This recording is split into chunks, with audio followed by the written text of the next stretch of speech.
Why don't you just disappear? My stepdaughter snapped during a fight. Her father joined in, we'd be better off without you. I didn't say a word, just packed my bags. This morning, my phone blew up with 13 missed calls. Hello everyone. Thank you for being here with me today. Before I begin my story, I'd love to know which city you're joining us from. Please feel free to share in the comments. Now, let me take you into this story. Something felt wrong the moment I walked into our living room this Sunday morning. The house was unusually quiet, a heavy, suffocating silence that seemed to press against my eardrums. Usually, by 9 in the morning, the television would be humming with the morning news, or I'd hear the clatter of Mark trying to make pancakes in the kitchen, a messy ritual I used to find endearing. But today, the air was still. Stagnant. I tightened the belt of my robe, shivering slightly despite the central heating being on. It was a gray, drizzle-soaked morning in Boston, the kind of weather that seeps into your bones, but the chill I felt had nothing to do with the temperature outside. My eyes swept across the room, trying to place what was off. The furniture was in the same place. The curtains were drawn. Then it hit me. I stepped closer to the large oak mantel above the fireplace. It was the centerpiece of our home, the place where we displayed the story of our family. Just yesterday, there were 5 frames there. A beautiful progression of the last 5 years. There was the photo from our trip to Yellowstone last summer, one from Lily's middle school graduation, and a candid shot of the 3 of us laughing at a barbecue. I reached out, my hand trembling slightly, and picked up the Yellowstone frame. The glass was cold against my fingertips. The photo was there, but I wasn't. Every picture of me had been carefully removed. It wasn't just that the frames were gone, the photos themselves had been altered. In the Yellowstone picture, someone had taken a pair of scissors and jaggedly cut me out of the frame, leaving an awkward, jagged white void next to Mark and Lily. It was surgical, deliberate, and violent. I moved to the next frame. This was supposed to be the 3 of us at Thanksgiving. Now, it was just Mark and Lily. But what made my stomach turn wasn't just my absence. It was what had been added. Tucked into the corner of the frame, taped over where my face used to be, was a faded, grainy photo of a woman with blonde hair and a dazzling, artificial smile.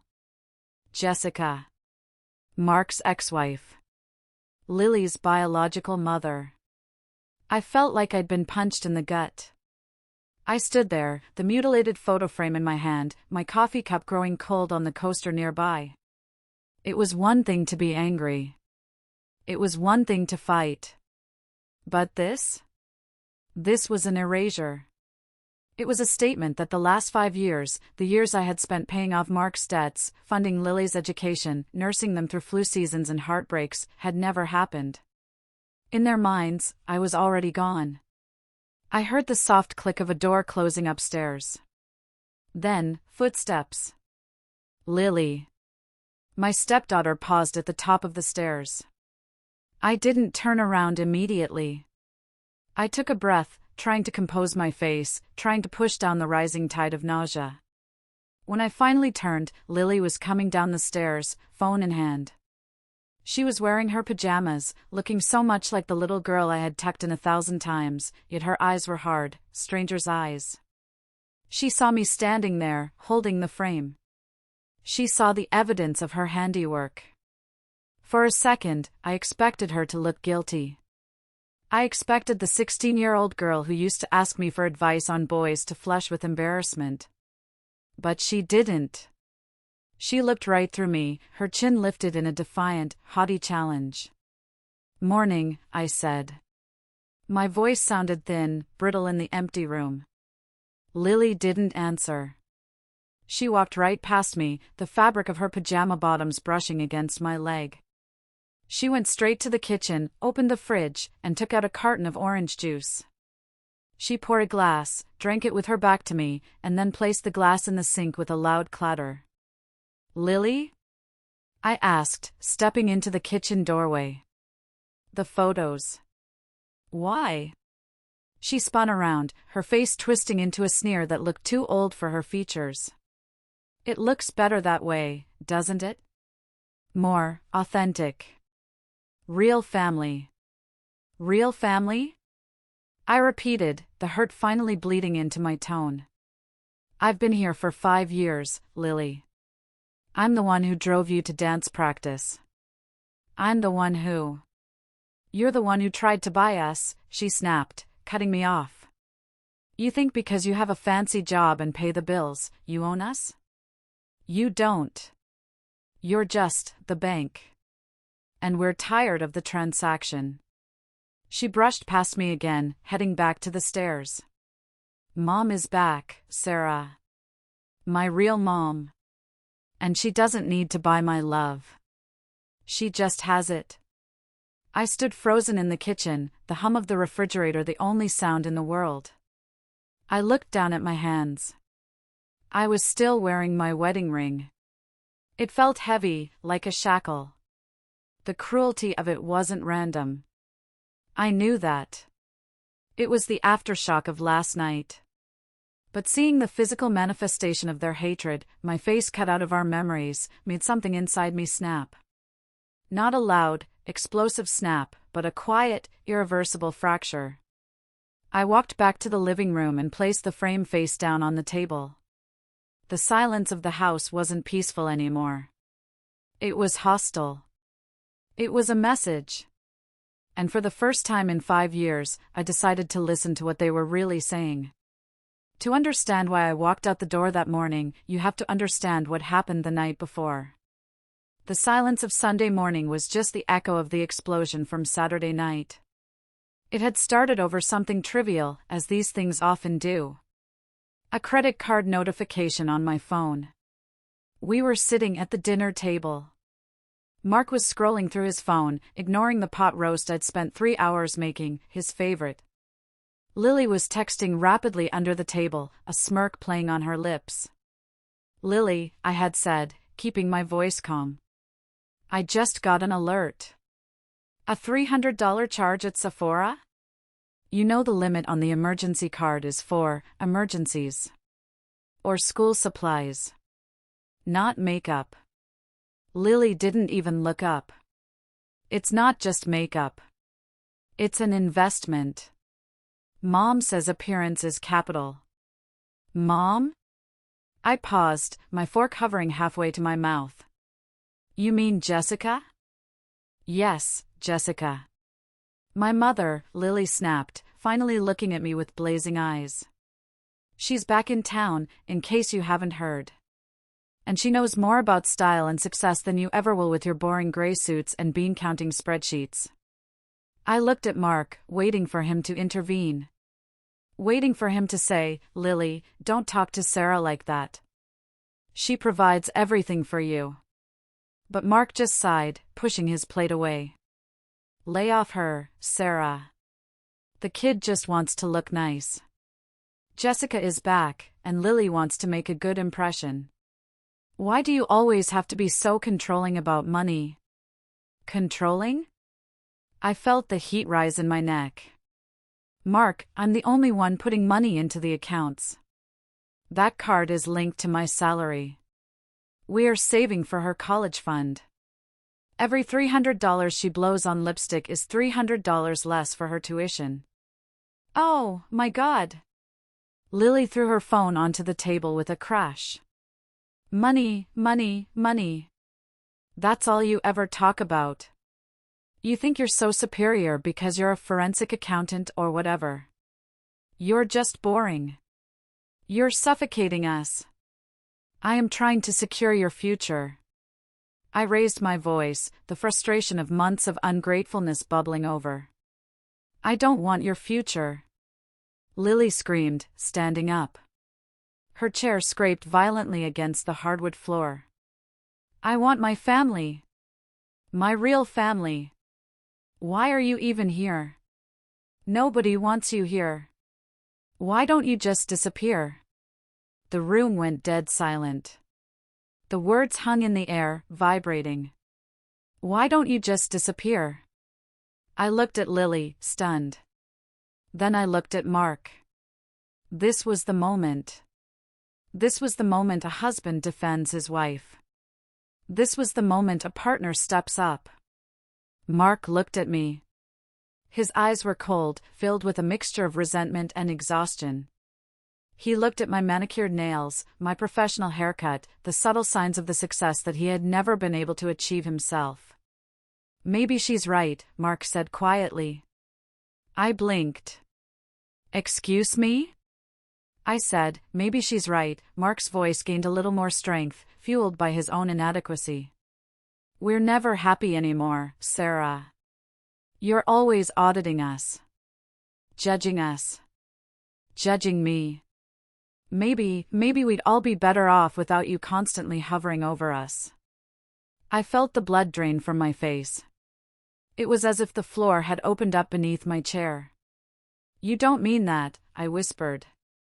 I think I do, Mark said, picking up his wineglass and taking a long swallow. Jessica is back. She's changed. She's successful now. She gets us. You're just a reminder of the hard times. I stood up slowly. I didn't scream. I didn't throw my plate. A strange, icy calm washed over me. It was the clarity of absolute devastation. Okay, I said. Okay, what? Lily challenged, crossing her arms. Okay. If that's how you both feel. I turned and walked out of the dining room. I went upstairs to the master bedroom, the room I had painted, the room where I had held Mark when he was crying about his debts 5 years ago. I pulled out my old travel suitcase from the back of the closet. I packed methodically. I didn't pack everything. Just enough for a week. My suits. My toiletries. The jewelry I had bought for myself. I left the necklace Mark had given me for our first anniversary, a cheap, silver thing that I had cherished more than diamonds because I thought it represented love. I left it on the dresser. I could hear them downstairs. They weren't fighting. They were talking in hushed, conspiratorial tones. They probably thought I was bluffing. They probably thought I was upstairs crying, waiting for Mark to come up and apologize so I could forgive him like I always did. But I wasn't crying. I was done. I walked down the stairs, suitcase in hand. The living room was empty now, they were hiding in the kitchen. I walked to the front door. I placed my house key, the key to the house I paid the mortgage on the entry table. I'm respecting your wishes, I said loud enough for them to hear. I'm disappearing. Mark poked his head out of the kitchen. He looked surprised to see the suitcase. Sarah, stop being dramatic. Where are you going to go at 10 o'clock at night? That's not your concern anymore, I said. You said you'd be better off without me. Let's test that theory. I opened the door. The Boston rain hit my face, cold and sharp. I didn't look back. I dragged my suitcase to my car, threw it in the trunk, and backed out of the driveway. As I drove away, I saw the silhouette of Mark watching from the window. He didn't come out. He didn't try to stop me. That was last night. And now, seeing the cut-up photos this morning, realizing they had spent the time after I left not regretting their words, but erasing my existence. I knew I wasn't going back. I drove straight to Brenda's. Brenda has been my best friend since college, a shark of a divorce lawyer with a heart of gold that she keeps well hidden under designer blazers. She took one look at me standing in her doorway, soaking wet and shivering, and didn't ask a single question. She just pulled me inside, poured me a glass of whiskey, and set up the guest room. I took a sleeping pill from my emergency stash. I needed to shut my brain off. I needed the oblivion of sleep because the reality of my life was too jagged to touch. When I woke up, sunlight was streaming through Brenda's unfamiliar curtains. For a split second, I forgot. I reached out to the other side of the bed, expecting to feel Mark's warmth. But the sheets were cool and empty. Then, the memory of the night, the fight, the suitcase, the cut-up photos, crashed down on me like a landslide. I sat up and grabbed my phone from the nightstand. I had turned it off the night before. I held the power button, my stomach twisting in knots. As soon as the screen lit up, it exploded. Ding. Ding. Ding. A relentless cascade of notifications. 13 missed calls. 8 from Mark. 3 from Lily. 2 from numbers I didn't recognize. 27 text messages. I stared at the screen, my heart hammering against my ribs. Part of me, the weak, conditioned part of me, wanted to call back immediately. To check if they were okay. To see if they had realized their mistake. To fix it. That's what I did. I was the fixer. But then I remembered the photos. The scissors. Why don't you just disappear? I put the phone down, face down, on the duvet. I wasn't ready to hear their voices. Not yet. I got out of bed and walked to the window, looking out over the Boston skyline. My mind drifted back, pulled by the gravity of the past. I needed to remember why this hurt so much. I needed to remember where we started to understand how we ended up here. 5 years ago. I met Mark at a vulnerable time in my life. I was 37, divorced from a man who had cheated on me, and I had just been told by my doctor that having children of my own was likely impossible. I threw myself into my work as a forensic accountant. I hunted down hidden assets and exposed financial lies for a living. It was satisfying, black and white work. Then I met Mark. He was a mess, frankly. A charming, sad mess. He was a mid-level sales manager drowning in debt. His wife, Jessica, had left him 6 months prior. And she hadn't just left, she had scorched the earth. She ran off to Florida with a wealthy real estate developer, leaving Mark with a mountain of credit card debt she had racked up in his name, a mortgage he couldn't afford, and an 11-year-old daughter who cried herself to sleep every night. I didn't fall in love with Mark for his money, he had negative equity. I fell in love with him because I saw a man trying to be a father against impossible odds. And I fell in love with Lily. God, Lily. She was so small then. So broken. I remember the first time I met her. She was sitting on the stairs, clutching a ragged stuffed rabbit, waiting for a mom who wasn't coming back. I sat down next to her. I didn't try to be her mom. I just offered to help her with her math homework. Slowly, painfully, we built a life. I used my savings, my entire life savings, to pay off the $40,000 of debt Jessica had left behind. I refinanced the house in my name to save it from foreclosure. I paid for Lily's braces. I paid for her dance lessons. I paid for the therapy she needed to get over the abandonment trauma. I became the stabilizer. The rock. I remember nights holding Mark while he sobbed into my shoulder, telling me I was his angel, his savior. He told me he would spend the rest of his life making it up to me. I don't know what I would do without you, Sarah, he had said. You saved us. And I believed him. I believed we were a team. I thought that by fixing them, I was fixing myself, filling that empty space where my own biological children would never be. But there was always a ghost in the house. Jessica. She never called. She never paid a dime of child support. But her absence was a presence. Mark never spoke ill of her to Lily, which I thought was noble at the time. Now, I realized it was because he was still holding a candle for her. He remembered the exciting, beautiful, wild Jessica. He forgot the Jessica who stole his identity and left him bankrupt. And Lily? Lily created a fantasy version of her mother. A victim of circumstance.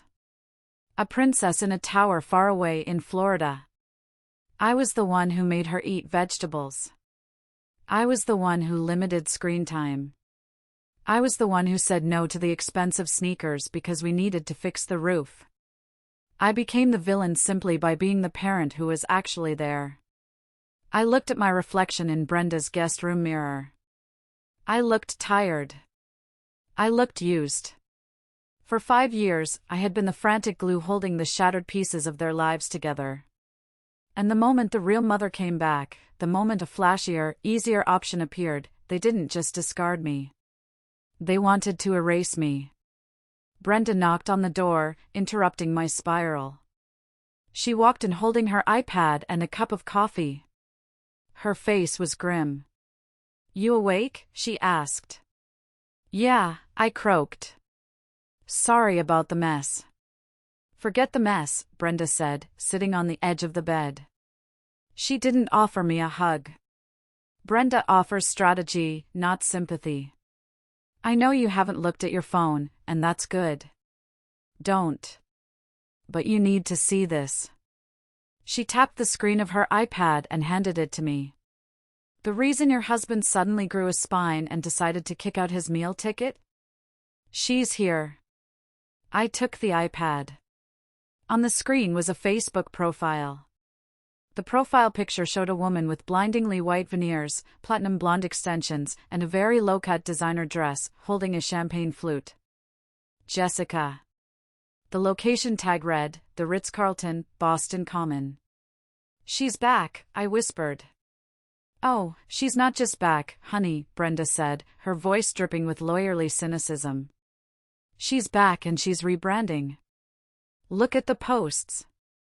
I scrolled down, and what I saw made my blood run cold. I stared at the screen, scrolling through Jessica's life as if watching a car crash in slow motion. It was a masterclass in superficiality. The first photo was of Jessica posing in the lobby of the Ritz-Carlton. She was wearing a sequin dress that looked like it cost more than my car. The caption read, "Boston, I'm back. Taking the city by storm.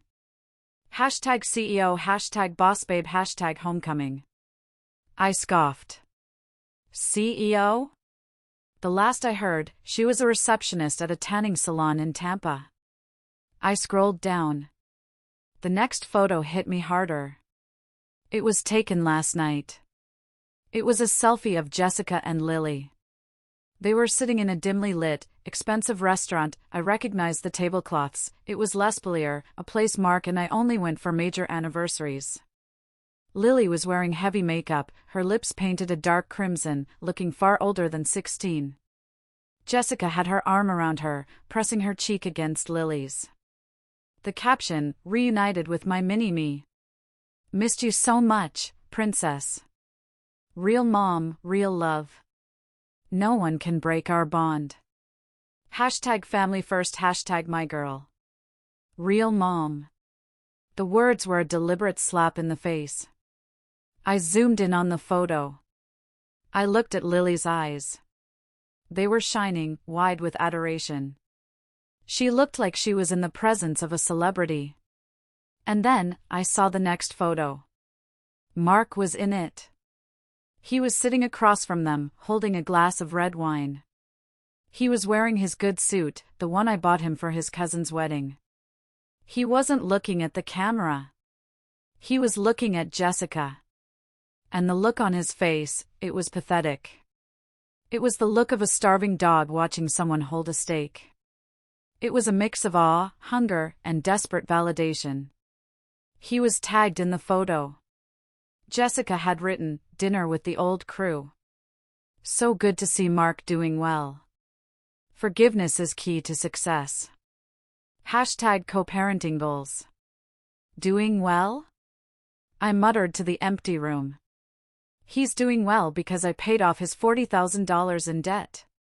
Brenda took a sip of her coffee, watching me closely. "Keep looking. Look at the details, Sarah. You're the forensic accountant. Don't look at the smiles. Look at the money." I blinked, shifting my mental gear from hurt wife to professional auditor. I looked at the photo of Jessica again. I zoomed in on the handbag sitting on the table next to her. It was a Hermes Birkin. Orange crocodile skin. A bag that retails for over $30,000. But something was off. The stitching near the handle. It was slightly uneven. And the hardware, it was a little too shiny, a little too gold. The bag is fake, I said. It's a high-quality replica, but it's fake. The clasp is wrong. Bingo, Brenda said. And look at the jewelry. I zoomed in on the diamond bracelet on her wrist. In the lighting of the restaurant, it didn't refract light the way real diamonds do. It looked flat. Cubic zirconia. It's all a costume, I said, realizing what I was seeing. The hotel check-in, the dinner, she's putting on a show. Exactly, Brenda nodded. But why? Why come back after 5 years of radio silence and pretend to be a millionaire? To get something, I said, a knot forming in my stomach. Jessica never does anything unless there's a payoff. My phone buzzed again on the bed. I picked it up. A text from Mark. Mark, stop ignoring us. You're being childish. We just want to talk. Jessica wants to clear the air. She's willing to be the bigger person. The audacity took my breath away. She's willing to be the bigger person? The woman who abandoned them? I typed back, my thumbs hitting the screen hard. I'm not interested in her apologies. I'm interested in why you think it's okay to cut me out of family photos. Mark's reply came instantly. Mark, it's not about the photos, Sarah. You're making a mountain out of a molehill. Jessica is trying to make up for lost time. She has a huge opportunity for us. She wants to help us. She's changed. Help us? Mark, she stole from you. Mark, that was in the past. People grow. She's a businesswoman now. She has a tech startup in Florida. She wants Lily to be part of it. She wants to secure Lily's future. Something you're always nagging about but never actually doing anything fun about. I stared at the phone. Tech startup. The words felt alien coming from Mark. He thinks she's rich, I told Brenda. He thinks she's back to save them. That's why he kicked me out. He thinks he's trading up. He thinks he's swapping the boring, strict accountant for the glamorous, wealthy CEO.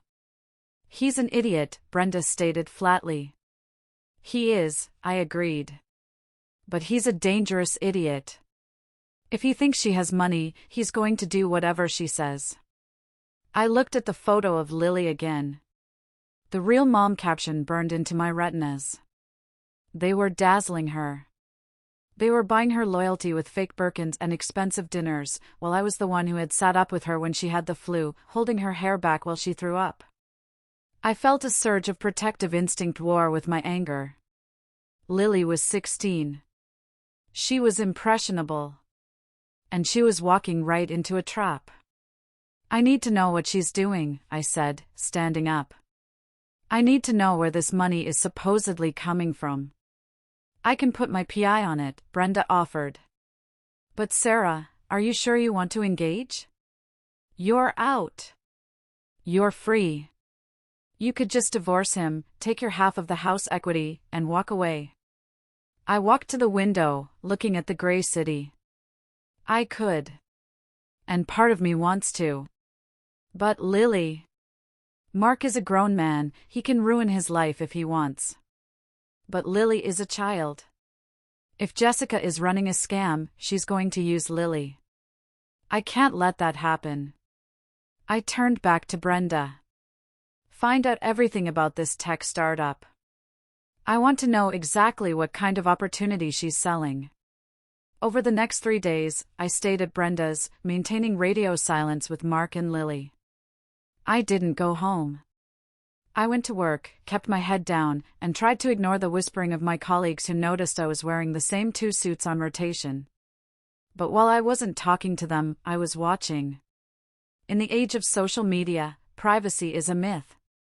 Lily's Instagram was a live feed of her own self-destruction, and it was breaking my heart to watch. On Monday, she posted a picture of herself in the school bathroom. The caption, "Too cool for school." Literally. #future entrepreneur. She was wearing a crop top that violated the school dress code, something I would never have let her leave the house in. But what worried me more was the location tag. It was 11 a.m. She should have been in AP Chemistry. On Tuesday, I got an email. Even though I had left the house, my email was still listed as the primary contact for the school. It was an automated notification from the Newton North High School attendance system. Lily Evans was absent from 3rd, 4th, and 5th period. I called the school guidance counselor, Mrs. Gable. We had a good relationship. I had worked closely with her to get Lily into the advanced placement program. "Sarah," Mrs. Gable sounded relieved when I picked up. "I've been trying to reach Mark, but his voicemail is full. Is everything okay at home?" "There are some changes," I said carefully. "Why? What's going on?" "Lily came to my office yesterday," Mrs. Gable said, her voice lowered with concern. "She requested to drop all her AP classes. Chemistry, calculus, and English literature. She wants to switch to the basic electives." My hand gripped the phone. "What?" "No. She's an A student. She's aiming for Wellesley or Boston College. We have a plan." "That's what I told her," Mrs. Gable sighed. But she was adamant. She said college is a scam for people who want to be wage slaves. She said her mother, she specified her real mother, is setting her up with a position in her company, and she needs to focus on networking and personal branding instead of calculus. Networking? I felt sick. She's 16, Mrs. Gable. I know. I didn't sign the drop forms yet. I told her I needed parental consent. But Sarah, she was aggressive. Completely different from the polite girl I've known for 3 years. She was wearing very expensive-looking clothes, and, well, she was chewing gum and rolling her eyes at me. "Do not sign those forms," I instructed, my voice firm.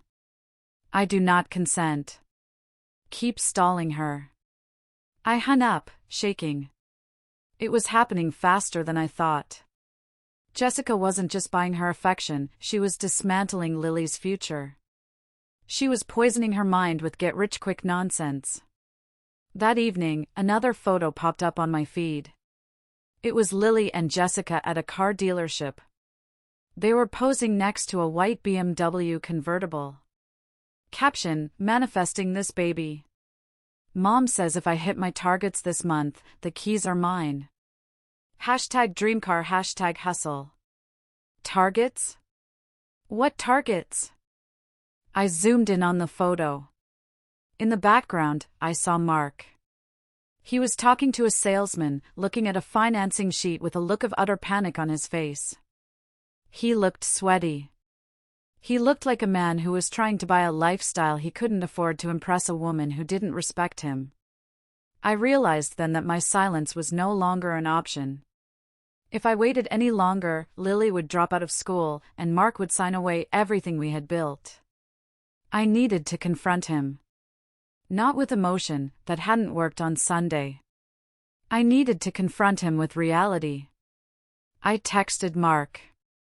We need to talk. Not about feelings. About the house title. Meet me at Starbucks on Elm Street tomorrow at 8 a.m. He replied instantly. "Mark, finally coming to your senses? See you there." I threw the phone onto Brenda's couch. Coming to my senses, I laughed bitterly. He has no idea.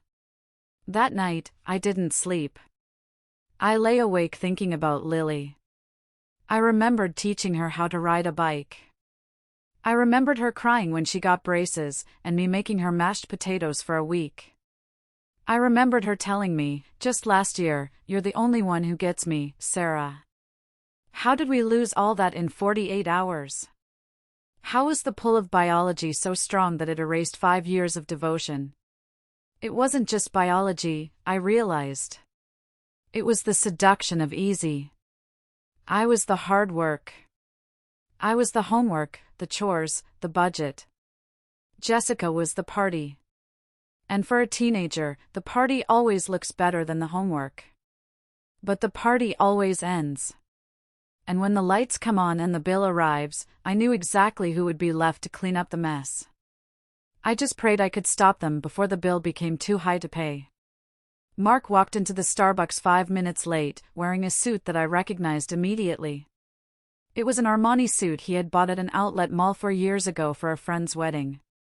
It was a nice suit, but he had gained about 15 pounds since then, and the fabric was straining visibly across his chest and shoulders. He looked uncomfortable, trying to project an air of wealthy confidence while constantly tugging at his cuffs.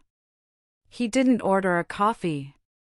He just sat down opposite me, placing a leather folder on the table. "You look tired," he said, not with concern, but with a smug sort of observation. "I'm sleeping on a friend's couch, Mark." "Of course I'm tired," I replied, sipping my black coffee. "Let's skip the pleasantries. You wanted to talk about Jessica's opportunity. Mark straightened up, a gleam entering his eyes. "Yes. Look, Sarah, I know things got heated. But Jessica, she's really onto something huge. It's a revolutionary platform. She calls it Femtech.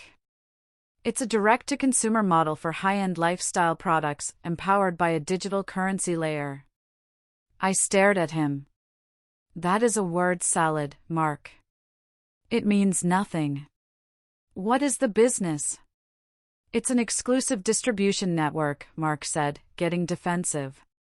"She has the rights to a new line of anti-aging biotech from Switzerland.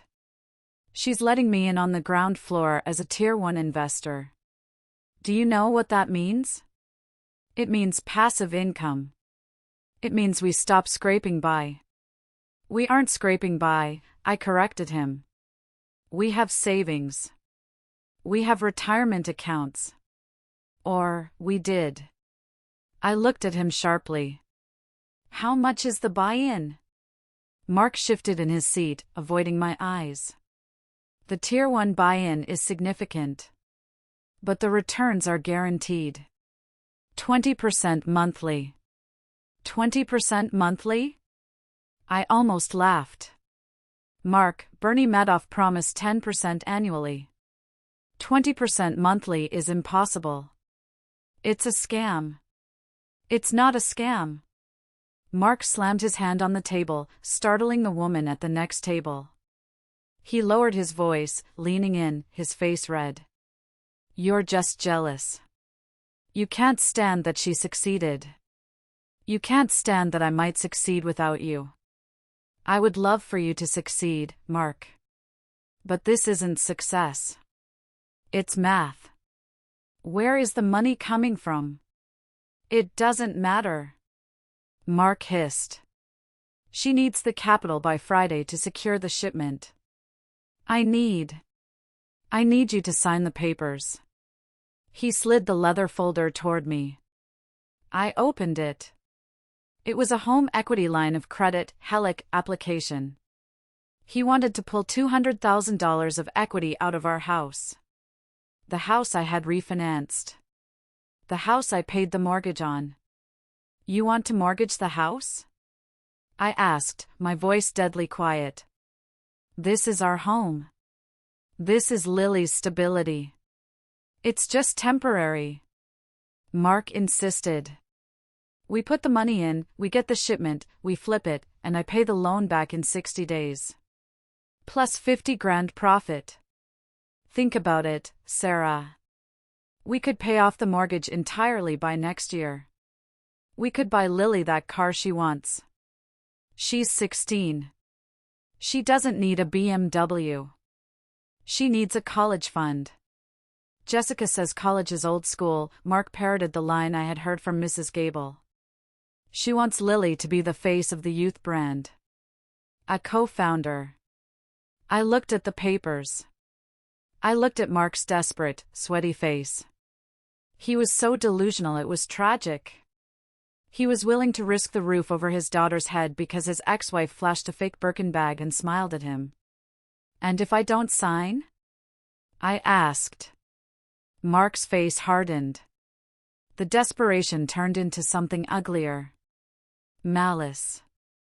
"If you don't sign," he said coldly, "then you're proving you don't care about this family's future. And if you don't care about this family, then maybe we need to formalize your disappearance. I'll sue for full custody of the assets. I'll tell the court you abandoned us."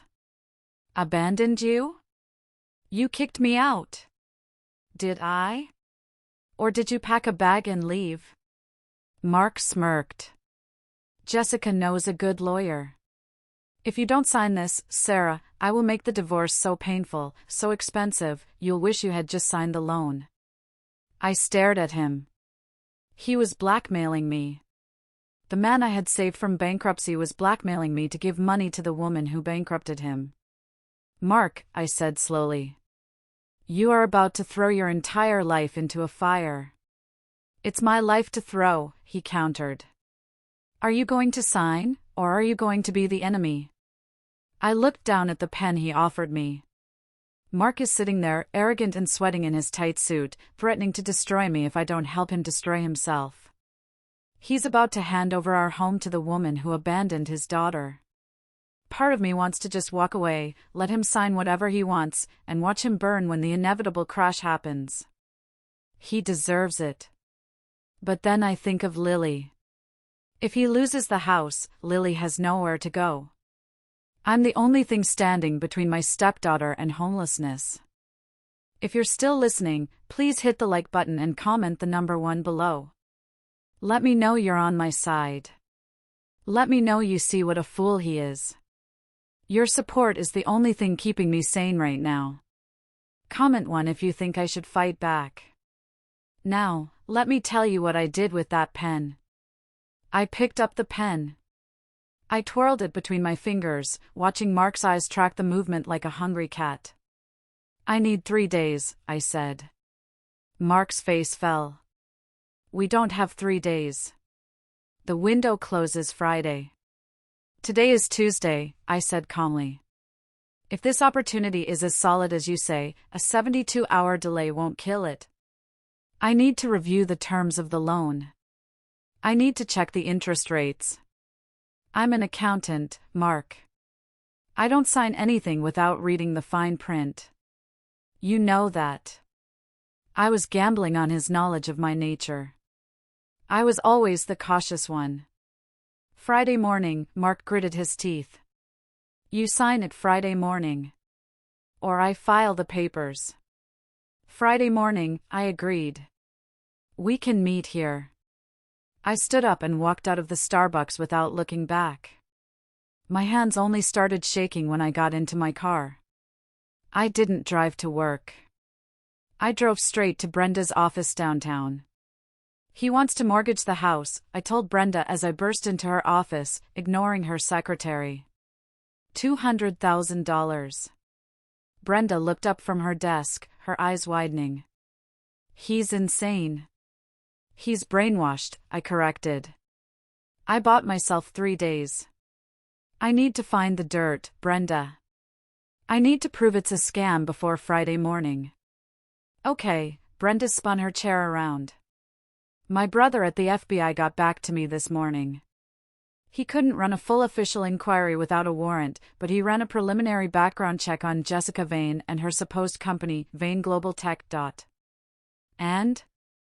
Vane Global Tech was incorporated in Delaware 3 weeks ago, Brenda read from a file. Registered agent is a P.O. box in a strip mall in Boca Raton. There are no other filings. No SEC filings. No patent applications for this Swiss biotech. Nothing. It's a shell, I said, feeling the familiar rush of the hunt. It's a classic shell company. But here's the kicker, Brenda continued. Jessica Vane isn't her legal name. She never changed it back after she left Mark. Her legal name is Jessica Miller.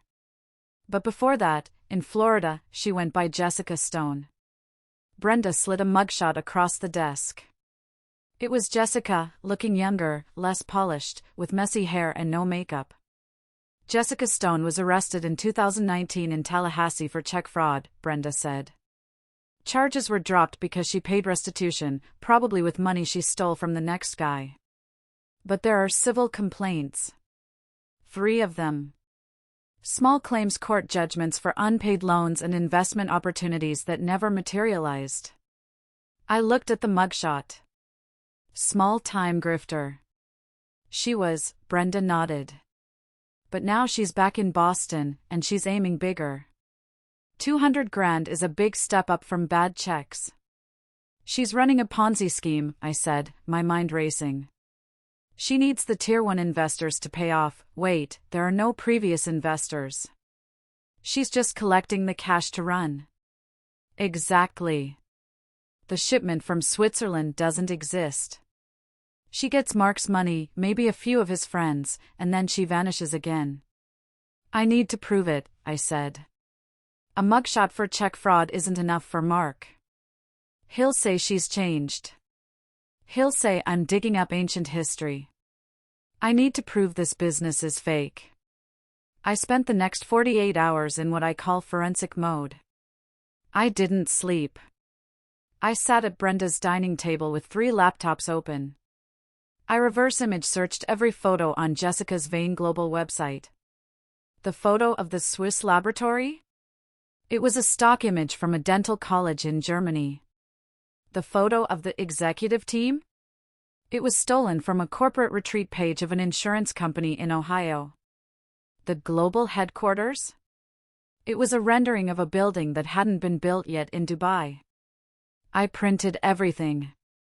Then I dug into the digital currency angle Mark had mentioned. Jessica was directing people to deposit money into a specific crypto wallet. I traced the wallet address on the blockchain. It wasn't a corporate wallet. It was a personal wallet, and the funds were being immediately funneled out to an offshore exchange known for money laundering, and, this was the smoking gun, to a payment processor for a luxury travel agency. She's not buying biotech, I muttered to myself at 3 a.m. on Thursday. She's booking tickets. I traced the latest transaction. A $15,000 payment to a private jet charter company. Flight scheduled for Sunday morning. Boston to Cabo San Lucas. One way. Sunday, I whispered. She's leaving Sunday. That's why the pressure was on for Friday. She needed the cash to clear before she boarded that plane. I had her. I had the proof. But then, I decided to check one last thing. I logged into my and Mark's joint bank account. I hadn't checked it since I left on Sunday, assuming Mark wouldn't be stupid enough to touch the money while we were in a standoff. I logged in. My breath hitched. The balance, which should have been $52,000, our emergency fund, Lily's partial college savings, was gone. Current balance, $48.50. I clicked on the transaction history. Tuesday. Wire transfer. Recipient, Vane Global Tech LLC. Amount, $51,950. He hadn't waited for the house money. He had already drained us dry. He had given her everything we had liquid access to. The house was just the second course, he had already served her the appetizer. I stared at the screen, tears pricking my eyes. Not tears of sadness. Tears of pure, white-hot rage. He stole from me. He stole from Lily. He handed our safety net to a woman booking a private jet to Mexico. Okay, Mark, I said to the empty room. You want a meeting on Friday? Let's have a meeting. I picked up my phone and called Brenda. Change of plans, I said, my voice steady. We aren't meeting at Starbucks. I need you to find out where Jessica is holding her investor gala on Friday night. I'm going to crash the party. Friday arrived with a tense, electric energy. I had spent the morning preparing not for a business meeting, but for an execution. Mark had texted me 3 times asking if I had the papers ready. I replied simply, "I'll bring them to the launch party. I want to celebrate with everyone." He was hesitant at first, but his ego won out. He wanted to show me off as the defeated wife, bending the knee to his new, successful partner. He texted back the location, the ballroom at the Fairmont Copley Plaza. 7 p.m. Dress code is black tie. Don't embarrass me. Don't embarrass him, Brenda laughed as she zipped up the back of my dress. That's rich. I wasn't wearing my usual gray office suit. I had gone to Neiman Marcus and bought a dress I couldn't really afford, though technically, since Mark had drained our account, I put it on a credit card he was authorized on. It was a deep emerald green, silk, floor length. It was armor. You look dangerous, Brenda said. I love it. Do you have the file? I asked. Brenda held up a thick manila folder. Everything. The fake photos, the shell company registration, the flight manifest for Sunday, and the blockchain trace showing the money going to the offshore accounts. Oh, and my brother is bringing 2 of his colleagues. They aren't on official FBI duty, but they are concerned citizens with badges. Good. We arrived at the Fairmont at 7:15. The ballroom was dripping with opulence, or at least, the illusion of it. There were ice sculptures. There was a string quartet. Champagne flowed freely. But I noticed the cracks immediately. The champagne was a cheap sparkling wine, not the moat the label suggested. The flowers were slightly wilted. It was all flash, designed to dazzle the eyes so you didn't check your pockets. I scanned the room. There were about 50 people there. I recognized many of them. Parents from Lily's school. Neighbors. People Mark had known for years. People who trusted him. And there, in the center of the room, was the happy family. Jessica was wearing a white gown that looked bridal. She was holding court, laughing loudly, clutching Mark's arm. Mark was beaming, looking flushed and drunk on attention. And Lily. Lily was standing next to them, wearing a dress that was too short and heels that were too high. She was holding a tray of hors d'oeuvres, passing them out to the guests. My heart broke a little. They had turned my brilliant, academic stepdaughter into a waitress for their scam. Mark spotted me. His smile faltered for a second, then he puffed out his chest and whispered something to Jessica. She turned, her eyes scanning me up and down. She smirked. They walked over to us. Sarah, Mark said, his voice booming a little too loud. You made it. And you brought Brenda. He looked nervous seeing the lawyer. I wouldn't miss it, I said, keeping my face impassive. Jessica. Welcome back. So lovely to finally meet the interim help, Jessica said, her voice sugary sweet but her eyes venomous. Mark tells me you're finally on board with the vision. I'm certainly seeing things clearly, I said. Did you bring the papers? Mark hissed, leaning in close to me. The loan documents? I tapped the clutch bag I was holding. I have everything I need right here, Mark.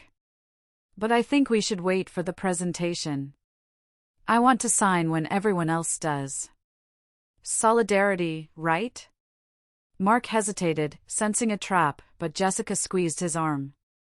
That's a wonderful idea. A public signing.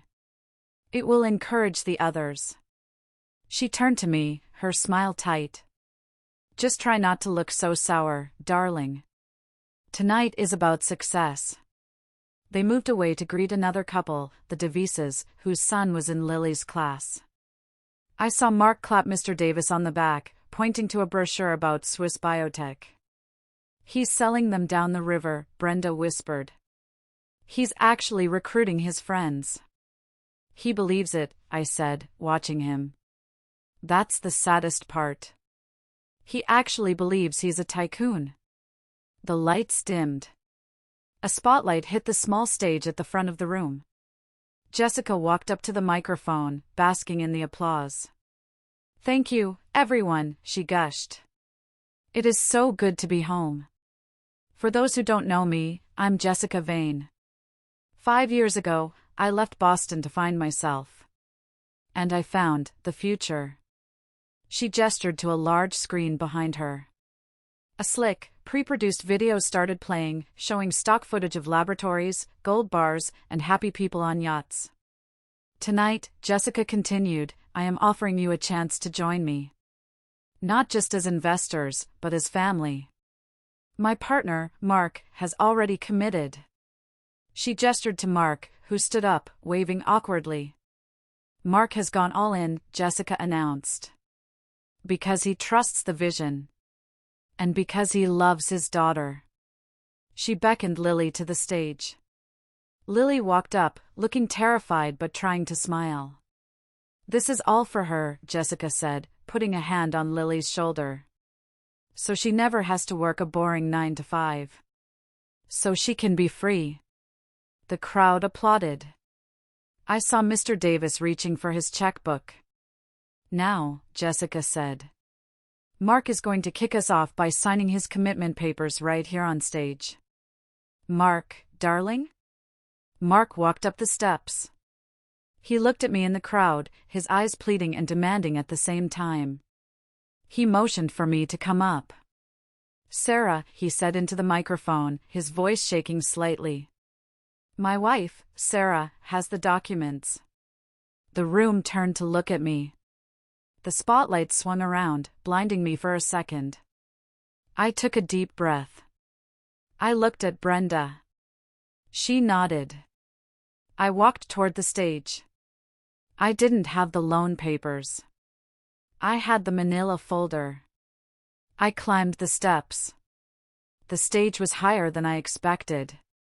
From up here, I could see everyone. I could see the hope in the Devise's eyes. I could see the greed in Jessica's eyes. I could see the confusion in Lily's eyes. I walked over to the podium. Mark reached for the folder in my hand. "Just give it to me," he whispered. "No," I said, pulling it back. I stepped up to the microphone. "Sarah, what are you doing?" Mark hissed. "I'm helping you," I said loud enough for the mic to catch it. "I'm helping everyone." I opened the folder. I pulled out the first document, the flight manifest. "Before anyone signs anything," I said, my voice steady and clear, echoing through the ballroom, "I think you should all know that the CEO of Vane Global Tech is booked on a one-way flight to Cabo San Lucas leaving this Sunday morning at 8 a.m. And she's not planning on taking any of you with her." The room went deadly silent. Jessica's smile froze. "Security," she shouted. "Get her off the stage. She's drunk." "I'm not drunk," I said, pulling out the next paper. "And I'm not jealous. I'm a forensic accountant. And I have proof that Vane Global Tech is a shell company with 0 assets, 0 products, and a bank account that is currently funneling your money to an offshore account in the Cayman Islands." I looked directly at Mark. "And Mark, the $52,000 you stole from our joint account on Tuesday? It's already gone. She spent $15,000 of it on the private jet." Mark's face went white. He looked at Jessica. "What?" "No," she said, "that money was for inventory." "There is no inventory, Mark," I shouted, finally letting the anger out. "There never was. Look at her." All eyes turned to Jessica. For a second, the mask slipped. The boss babe vanished, and I saw the cornered rat beneath. "She's lying," Jessica screeched, her voice cracking. "She's just a bitter, barren stepmother who hates that my daughter loves me more." It was a low blow. The lowest. But it didn't hurt. Not anymore. Because I saw Lily flinch. I looked at Lily. "Lily, check your phone. I just sent you the photos." The real photos. The stock images she stole. The fake office. Look at them. Lily pulled her phone out of her pocket. She scrolled. Her hands started to shake. She looked up at her mother. "Mom?" Lily whispered. This is the same picture from a dentist's website." The room erupted. The sound of a ballroom turning against you is a unique, terrifying noise. It starts as a low rumble, a collective gasp followed by a murmur of confusion, and then it swells into a roar of indignation. I stood on the stage, the microphone still tight in my hand, watching the empire of lies crumble in real time. The photo on Lily's phone was the spark, but the documents I had just projected onto the screen were the fuel. "This is ridiculous!" Jessica screamed, her voice shrill and breaking, no longer the smooth alto of a confident CEO. She lunged for the laptop connected to the projector, her fingernails clawing at the HDMI cable. "Cut the feed! Turn off the screen! Security! Get this crazy woman off the stage!" But the security guards didn't move.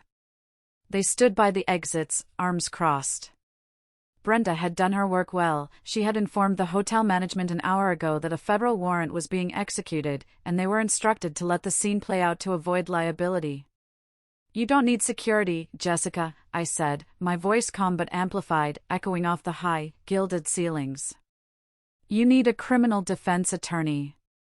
Mark, who had been standing frozen like a statue, finally animated. He looked at the screen, where the bank transfer records were clearly visible. Wire transfer, $51,950 to Cayman Holdings Ltd. It was the money we had saved for 5 years. The money for the roof repair. The money for emergency medical bills. Gone in a single click. "Jessica?" Mark's voice was small, pathetic, barely audible over the rising commotion of the crowd. "Jessica, tell them it's a mistake. Tell them the money is for the inventory. You said the biotech shipment was in customs." Jessica spun on him, her eyes wild. The mask of the loving partner slipped entirely, revealing the cornered animal beneath. She didn't offer him comfort. She didn't offer him an explanation. She offered him up as a sacrifice. "Shut up, Mark! Just shut up," she shrieked, her face twisting into an ugly snarl. "You signed the papers. You're the Tier 1 investor. If there's a problem with the accounts, it's on you. You authorized the transfers." The crowd gasped. In one sentence, she had thrown him to the wolves. "Me?" Mark stammered, stepping back, nearly tripping over the microphone cord. But you said you were the founder." I just gave you the money because I believed in you. You gave me the money because you're a greedy, desperate little man who wanted to feel important." Jessica yelled, pointing a manicured finger at his chest. "You begged to be part of this. Don't you try to pin this on me. You wanted the cars. You wanted the status. You wanted to show up your boring wife." It was a masterclass in gaslighting, unfolding live. But this time, she didn't have a moody teenager and a desperate ex-husband as her only audience. She had a room full of Boston skeptics, and more importantly, people who had just written checks. Mr. Davis, the father of Lily's classmate and the man Mark had been trying to recruit all night, stepped forward. He wasn't a small man, and right now, he looked dangerous. "I wrote you a check for $10,000 20 minutes ago," Mr. Davis boomed, walking toward the stage. "I want it back. Now."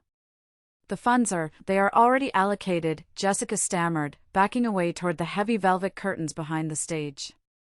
Her eyes darted to her purse, which was sitting on a chair near the podium. "It's a blockchain process, it's instant. I can't just reverse it." "It's theft," someone else shouted from the back. "Call the police." "I already did," I announced into the mic. I looked down at Lily. She was standing at the edge of the stage, paralyzed. She held her phone in one hand and the tray of hors d'oeuvres in the other. The tray was tilting, mini quiches sliding onto the floor, but she didn't notice. She was staring at her mother. "Mom," Lily whispered, but in the silence that had fallen over the immediate vicinity, we all heard it.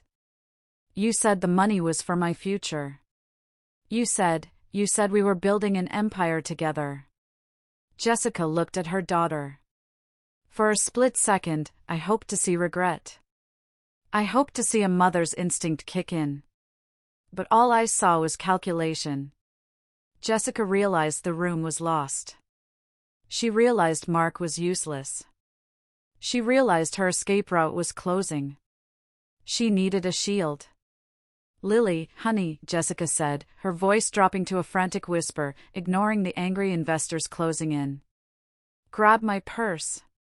The big one. We need to go. Now. These people don't understand visionaries. We'll go to the airport early. Just you and me. Come on. We can still make the flight." She was trying to run. And she was trying to take Lily with her, not out of love, but because a woman traveling with a teenage daughter looks less suspicious to TSA than a woman fleeing a crime scene. Lily looked at the purse sitting on the chair. Then she looked at the screen with the one-way ticket to Cabo. "One ticket," Lily said, her voice trembling. "The manifest says one passenger, Mom." "Just you." Jessica froze. The lie hung in the air, undeniable. "I was going to send for you." Jessica shrieked, desperation clawing at her throat. "Once I got settled. You know how complicated it is with custody. I did it to protect you." "No," Lily said, dropping the tray. The metal clattered loudly against the floor, shattering the tension like glass.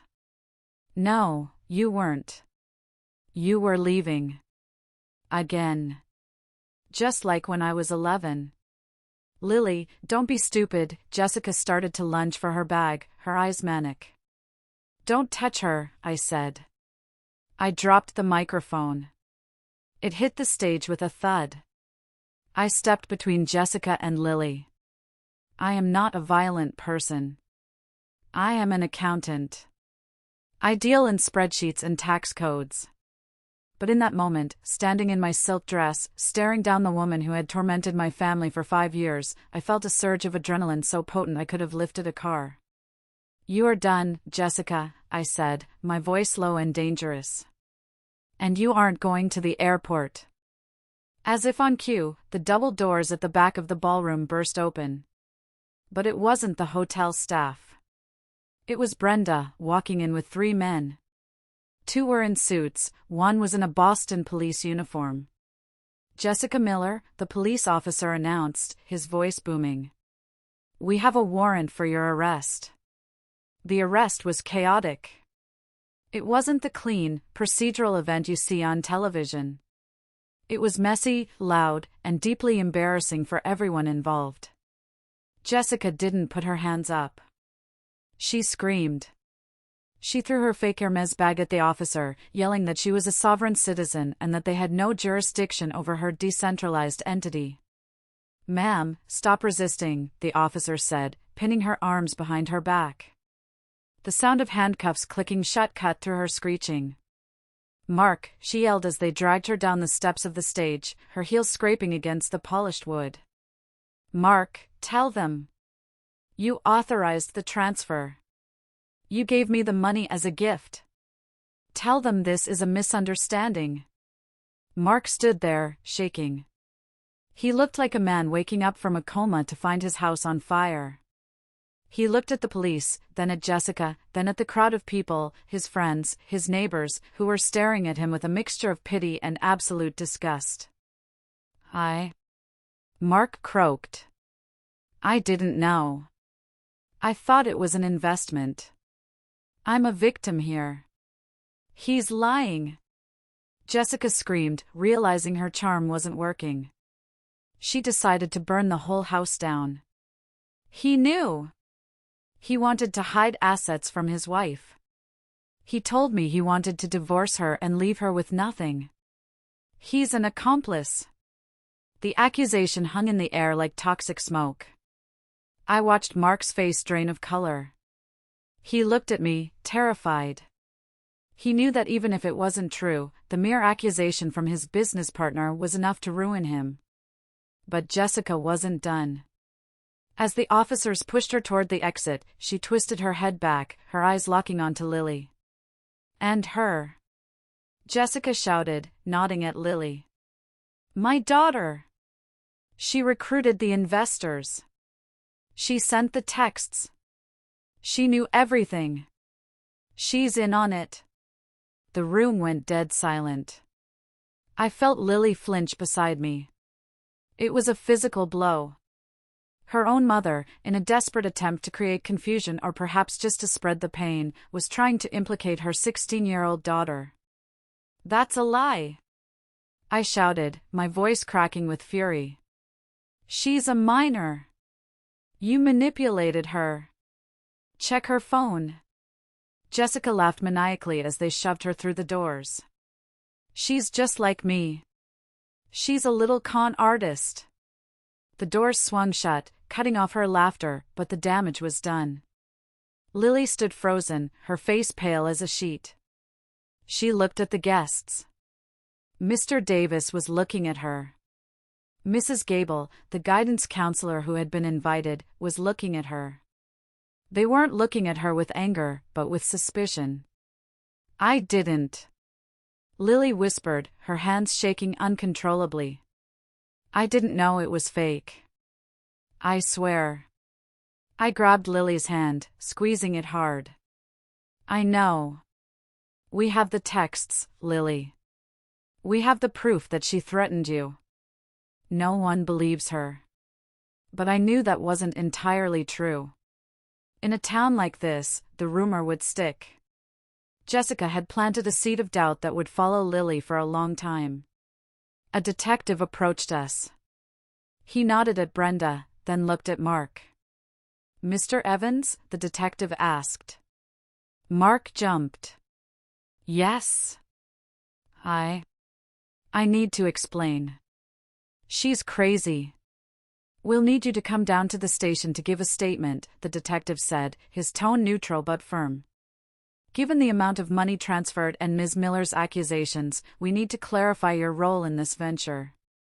And we will need to see your financial records." "My role?" Mark's voice pitched up an octave. "I have no role. I gave her money. I lost money. Sarah, tell them." He turned to me, eyes wide and pleading. He reached out to grab my arm, but I stepped back. "Sarah, you know I'm not a criminal. I was stupid. Tell them I'm a good man." I looked at my husband. The man who, 5 days ago, told me I should disappear. The man who cut my face out of our family photos.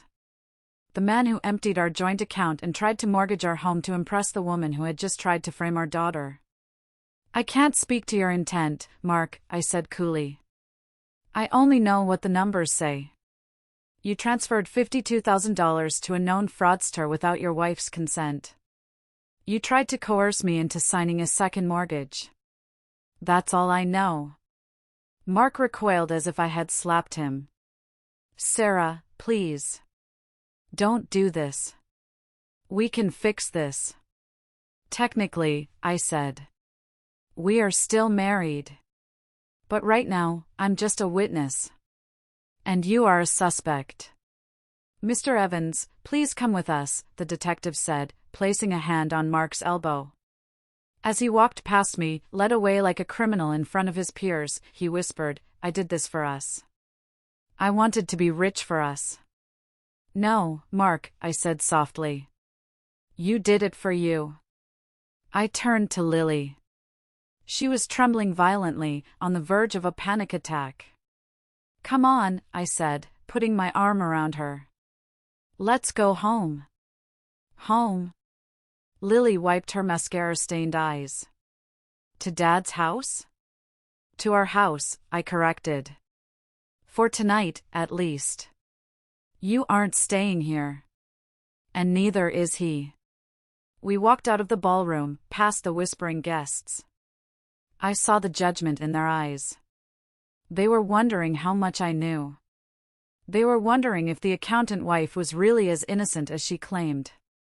Brenda met us at the valet stand. She looked exhilarated, holding a cigarette she hadn't lit. That, Brenda said, was the most satisfying thing I have seen in 20 years of practicing law. But Sarah, this is just the beginning. The police are going to tear your finances apart. Mark is going to throw you under the bus to save himself. You need to be ready. I'm ready, I said, though I felt like I was about to collapse. I have nothing to hide. Can you handle the police for tonight? I need to get Lily out of here. Go, Brenda said. And Sarah? Change the locks. Again. Just to be safe. The drive back to Newton was suffocating. The silence in the car wasn't peaceful, it was heavy, filled with the unspoken horror of what Jessica had done. Lily sat in the passenger seat, staring out the window. She was shivering, still wearing that tacky, short dress Jessica had bought her. It looked like a costume now, a remnant of a play that had ended in tragedy. She hates me, Lily whispered. It was the first thing she had said in 20 minutes. I kept my eyes on the road. She doesn't hate you, Lily. She hates herself. You were just available. No, Lily shook her head, tears spilling over again. She hates me. She tried to get me arrested, Sarah. She told the police to check my phone. Who does that? What kind of mother does that? A monster, I said firmly. A narcissist who sees people as objects. When you stopped being useful to her escape plan, you became a liability. It has nothing to do with who you are. It has everything to do with who she is. Lily turned to me, her face ravaged by crying. I cut up the photos because she told me you were trying to erase her. She said you were trying to replace her memory.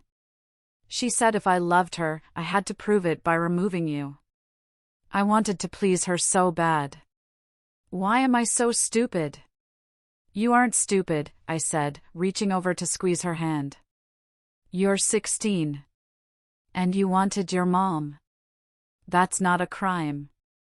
It's a tragedy that she used that against you. We pulled into the driveway. The house was dark. It looked ominous, looming against the night sky. Go upstairs, I told Lily as we walked inside. Take a shower. Wash off the makeup. Put on your oldest, ugliest pajamas. We need to reset. I went to the kitchen and made tea. My hands were shaking. I realized I was terrified. Not of Jessica, she was in a cell, but of what came next.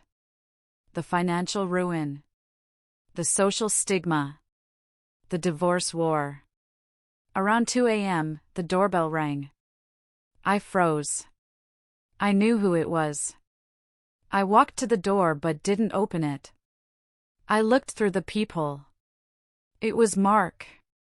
He had been released, presumably after giving his statement. He looked disheveled, his tie missing, his shirt stained with sweat. He looked like a ghost of the man who had strutted around the gala hours earlier. He rang the bell again. Then he started pounding. Sarah, he shouted, his voice slurred. He was drunk? Or just exhausted? Sarah, let me in. I know you're in there. My key isn't working. I opened the door, leaving the chain lock on. The key isn't working because I changed the locks on Wednesday, I said through the crack. Mark blinked, his face crumbling. Changed them? But I live here. This is my house. Actually, I said, my voice steady despite my heart hammering. Since I refinanced it in my name to save it from your last bankruptcy, it's legally my house. And seeing as you just admitted to the police that you gave away our savings to a criminal, I don't feel safe having you inside. Stole? Mark sputtered. I didn't steal. It was a bad investment. I'm your husband. You have to support me. And Jessica was your partner, I said. Go ask her for a place to sleep. Oh wait, she's in jail. Maybe you should have joined her. Sarah, please, Mark began to weep. It was a pathetic, heaving sound. I have nowhere to go.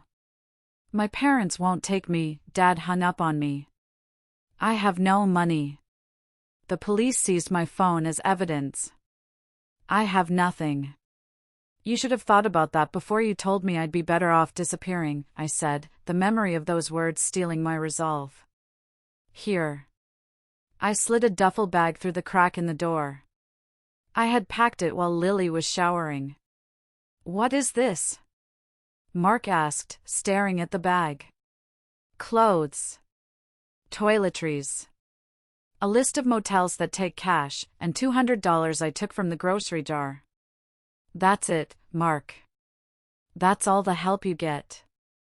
You can't do this, he whispered, pressing his face against the doorframe. I want to see Lily. I need to explain to her. She knows, I said. She saw you stand there while her mother called her a criminal. She doesn't want to see you. I was in shock. Mark yelled, suddenly angry. I didn't know what to do. That's the problem, Mark. You never know what to do until it's too late. Go away. If you keep shouting, I'm calling the police and telling them you're violating a domestic disturbance order. You wouldn't. Try me. Brenda filed the paperwork this afternoon. It was a bluff, the courts were closed, but he didn't know that. Mark stared at me through the crack. For the first time, he looked at me with fear. He realized the quiet, supportive wife he had taken for granted was gone. He grabbed the bag. You'll pay for this, Sarah. You think you're so high and mighty. Wait until the lawyers get involved. I'm counting on it, I said. I slammed the door and threw the deadbolt. I leaned my forehead against the cool wood, listening to his footsteps drag down the driveway. I didn't cry. I didn't feel victorious. I felt like I had just amputated a gangrenous limb to save the rest of the body. It hurt, but it was necessary. Sunday morning brought the digital fallout. The story had hit the local blogs. Gala disaster, fake heiress arrested, husband implicated. I was sitting at the kitchen table with Brenda, who had come over with bagels and a war strategy, when my phone started buzzing with calls from numbers I recognized. Don't answer, Brenda warned. It was Mark's mother, Barbara. Then his sister, Karen. They're circling, I said, looking at the screen.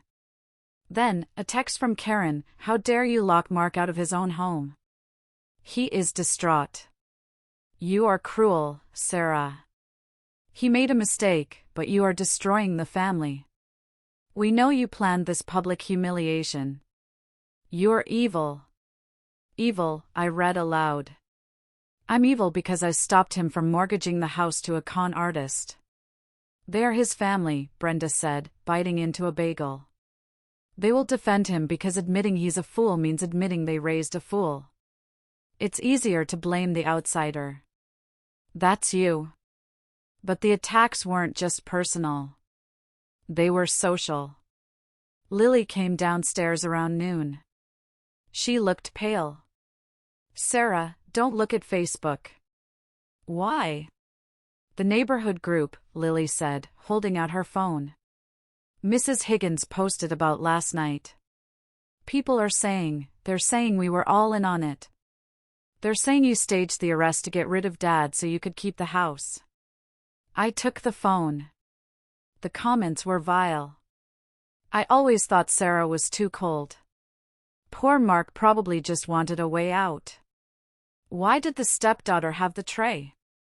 She was working the room. They scammed us all. We have to fight this, I said, feeling the anger rise. I can't let them slander us. No, Brenda said sharply. You do not engage in the comments section. That makes you look guilty. We fight this with facts, in court. But Sarah, there's something else.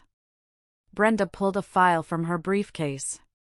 While I was digging into Mark's finances for the divorce filing, I found something disturbing. I ran a credit check on everyone in the household.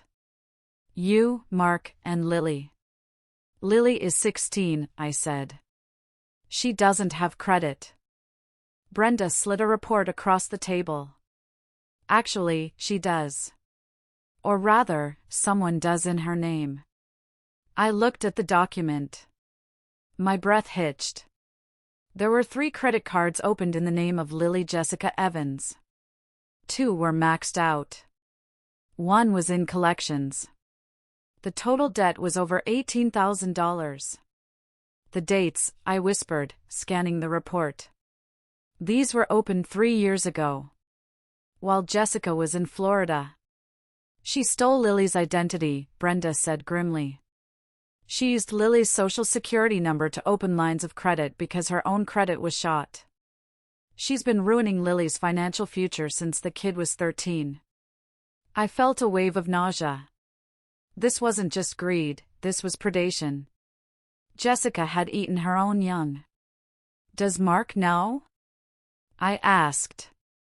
Look at the cosigner on the first card, Brenda pointed. I looked. Mark Evans. The world spun. He knew. He had co-signed. He had helped Jessica steal their daughter's identity years ago, probably during one of their secret phone calls where she promised to pay it back. He knew, I said, my voice shaking with a rage so pure it felt like ice. He helped her do it. Lily was watching us, confused. What? What did he know?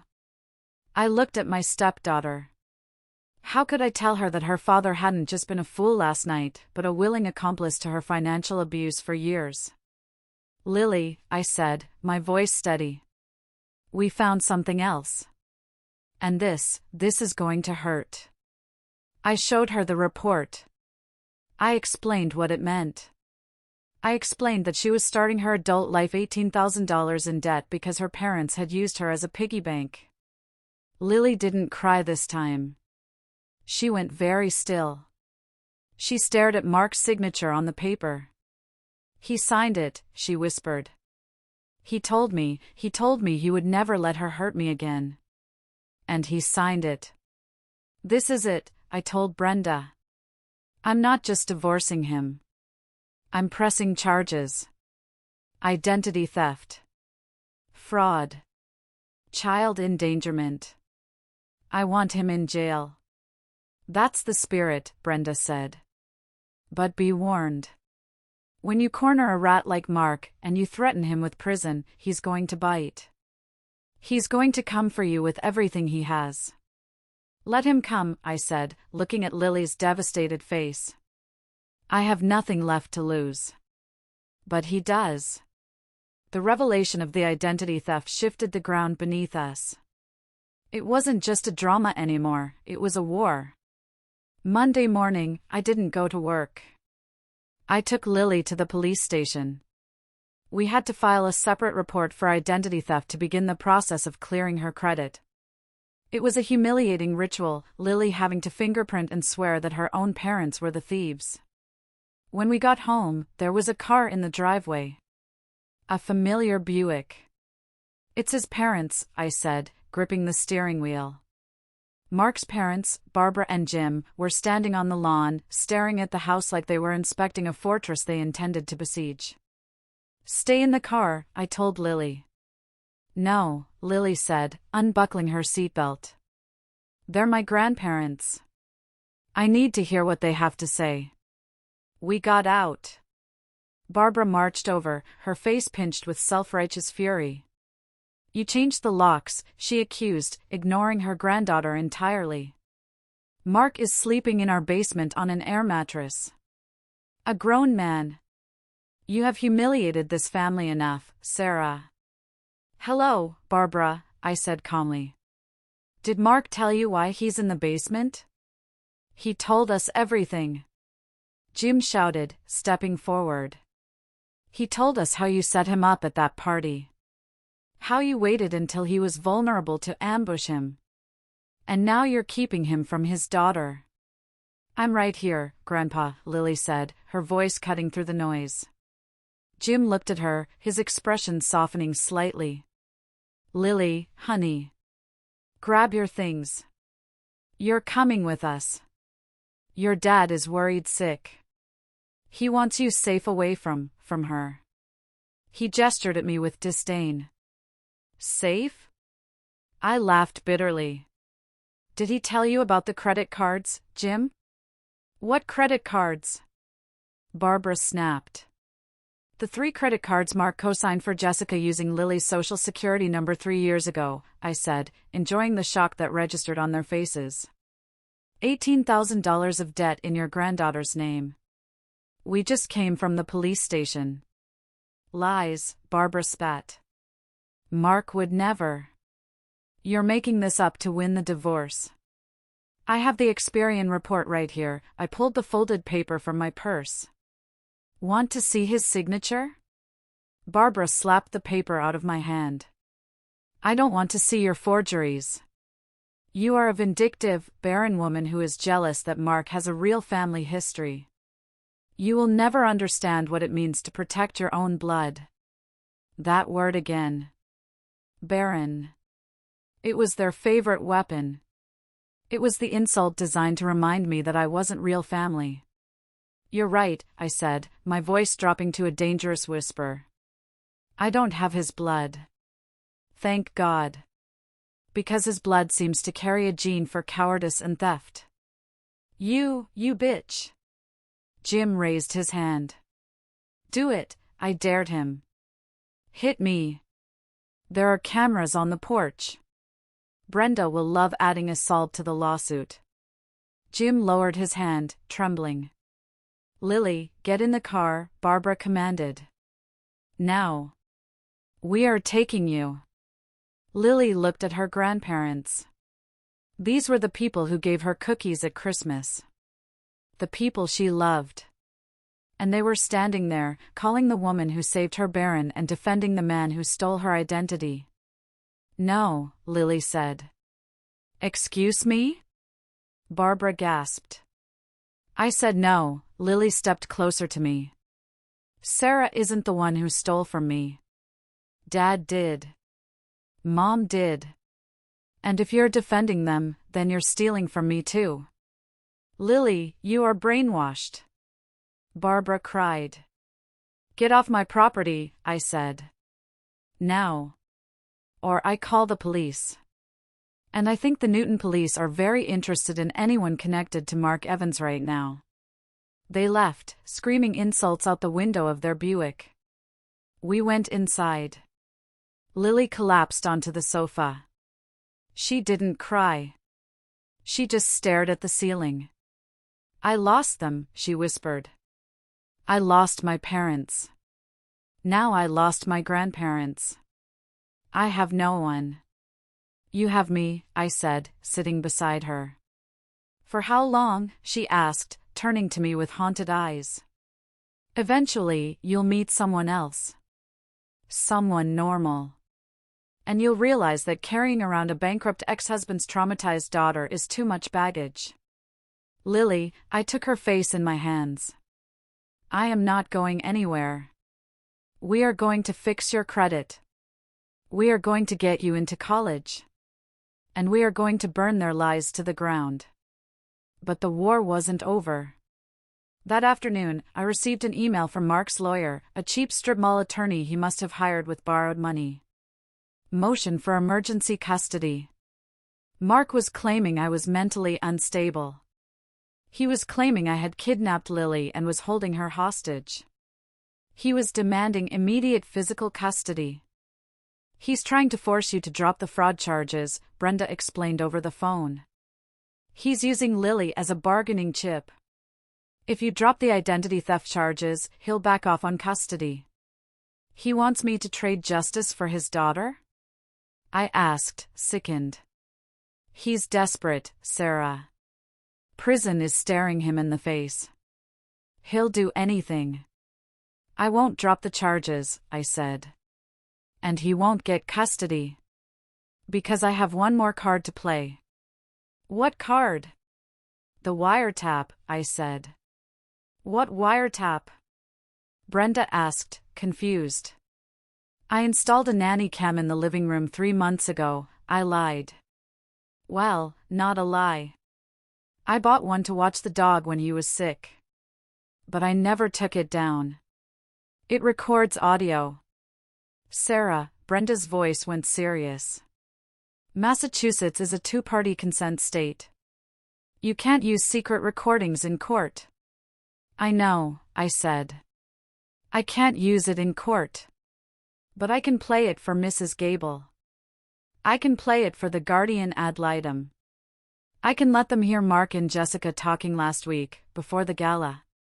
Discussing how they were going to milk the cow, meaning me, before dumping Lily at a boarding school in Switzerland. You have that on tape? I do, I said. The night I left? The camera was rolling. It was a risky move. But I was done playing by the rules of a game they had rigged. The nanny cam was a bluff. I didn't have a recording of them discussing boarding school. I wished I did. But I knew Mark. I knew he was paranoid. And I knew that if I told him I had a recording, he would panic.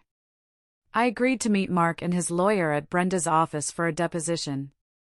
Mark walked in looking smug. He thought the custody motion had me cornered. He thought I would fold to keep Lily. Sarah, Mark nodded, sitting down. Ready to be reasonable? Drop the identity theft report, give me half the equity in the house, and we can discuss a visitation schedule for Lily. Visitation? I looked at him. Mark, you aren't getting visitation. You're getting a restraining order. I'm her father. Mark slammed his hand on the table. You can't keep her from me. I can when you are a danger to her, I said. Then, I slid a USB drive across the table. It was empty. It contained nothing but a few recipes I had saved. But Mark didn't know that. What's this? His lawyer asked. Audio recordings, I said calmly. From the living room. The week before the gala. Specifically, the conversation on Thursday night where Mark and Jessica discussed sending Lily to a boarding school in Europe that turned out to be a youth hostel with no accreditation, just to get her out of the way while they spent the money. Mark went pale. We never. I didn't say that. Didn't you? I raised an eyebrow. Are you sure, Mark? Because Jessica was very vocal. And you agreed. You said, and I quote, at least she won't be around to whine about her friends. I was improvising, channeling every hurtful thing I suspected he felt. Mark's eyes darted around the room. He was sweating. He couldn't remember exactly what he had said in the haze of his greed, but he knew it was possible. You can't use that, his lawyer said quickly. 2-party consent. I'm not using it in criminal court, Brenda interjected smoothly, catching on to my bluff immediately. We are submitting it to the guardian ad litem for the custody hearing. Family court has different standards for admitting evidence regarding child safety. And even if it's inadmissible, once the GAL hears it, you think they'll ever let Mark alone with that girl? Mark stared at the USB drive. It looked like a grenade. If you drop the custody suit, I said, leaning forward.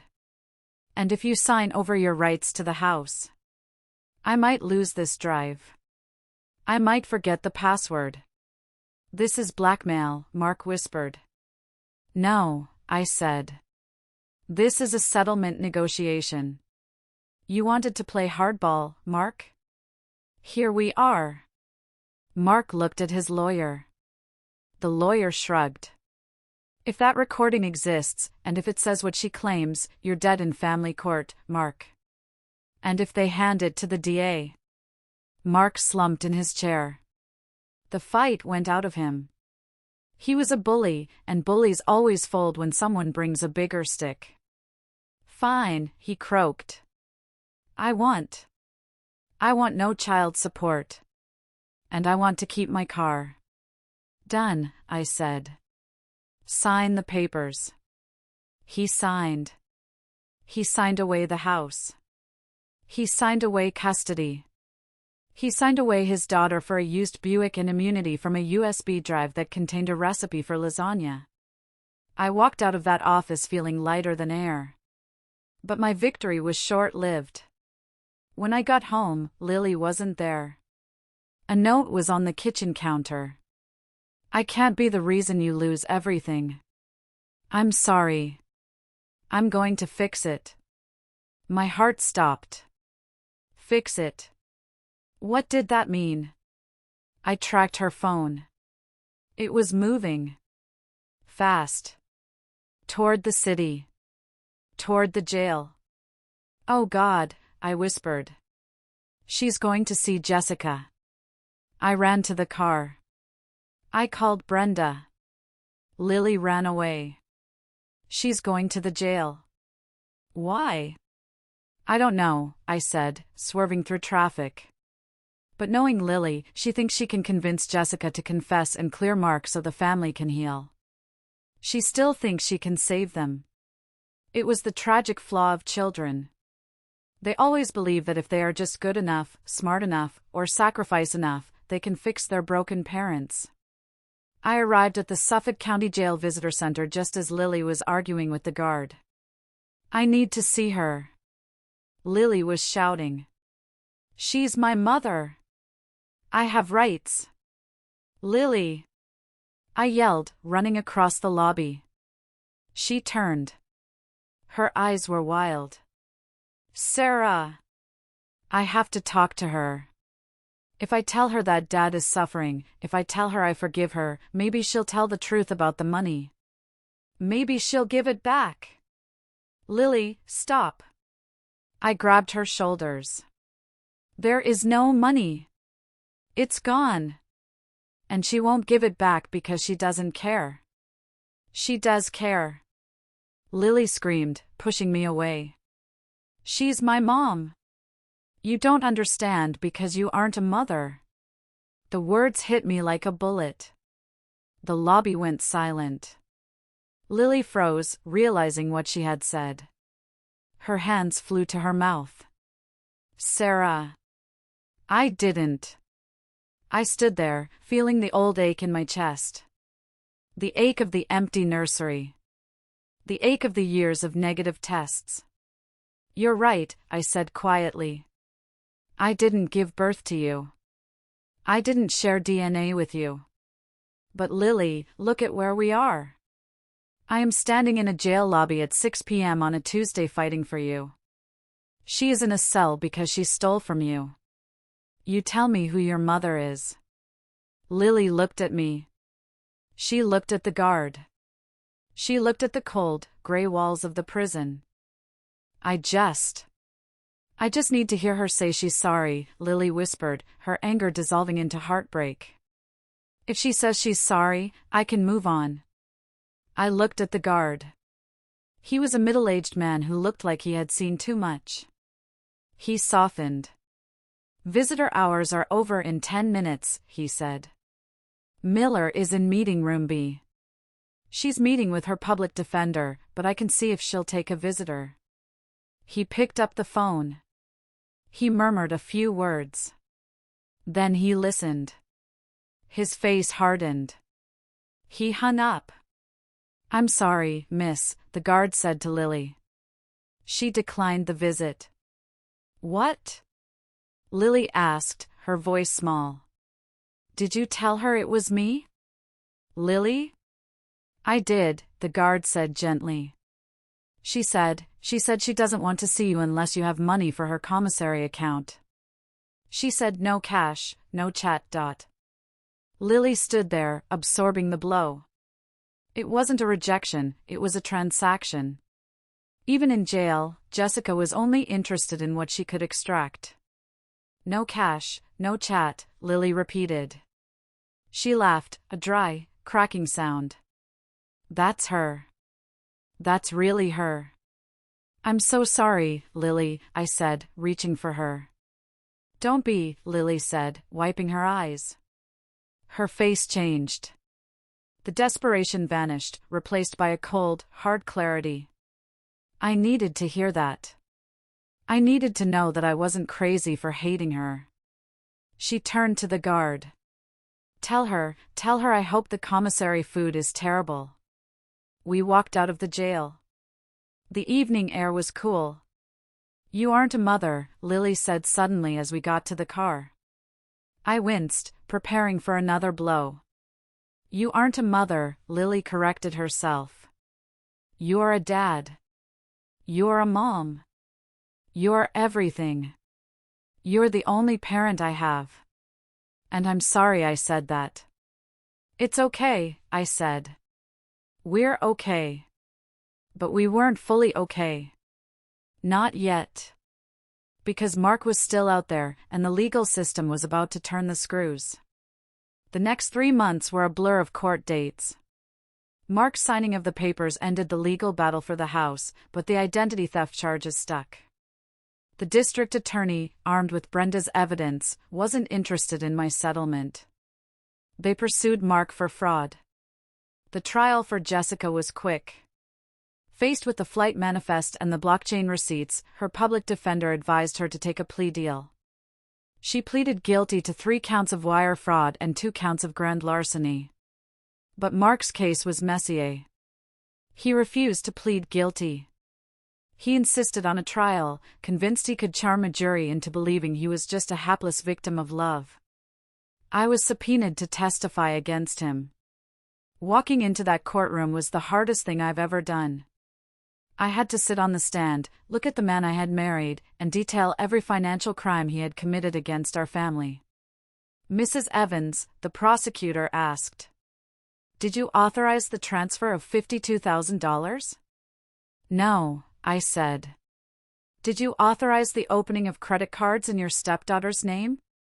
No. Mark's lawyer tried to paint me as a vindictive shrew.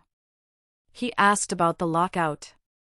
He asked about the nanny cam bluff, which I admitted to under oath, causing Mark to turn purple with rage. But the facts were the facts. The jury didn't buy Mark's love-struck fool act. They saw a man who had sold his daughter's identity to buy a lifestyle he couldn't afford. Mark was found guilty of identity theft and fraud. The sentencing hearing was brutal. Mark stood before the judge, weeping, begging for probation. "Mr. Evans," the judge said, peering over his glasses. "You betrayed the fundamental trust of a parent. You stole your child's future to fund your own vanity." Mark was sentenced to 2 years of house arrest, 5 years of probation, and ordered to pay full restitution to Lily, $18,000 plus interest. House arrest? Mark stammered. But I live in a basement apartment. I can't leave? You can leave for work and church, the judge said. Otherwise, you are confined. Consider it time to reflect on the home you destroyed. Jessica got 8 years in federal prison. When we left the courthouse, Mark was being fitted with an ankle monitor. He looked at me across the hallway. There was no love left in his eyes, only a dull, defeated resentment. "Are you happy?" he asked.